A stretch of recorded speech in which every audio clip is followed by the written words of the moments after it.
In this tutorial, I'll show you how to integrate Outlook with ClickUp so you can sync your calendar and manage your schedule more efficiently. First, sign in to your ClickUp account and open your workspace. Click your profile icon in the top right corner, then select Settings. Open the Calendar section and choose Outlook Calendar.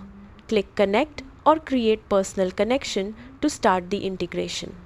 Sign in with your Microsoft Outlook account and approve the requested permissions. If prompted, complete any verification steps to authorize the connection.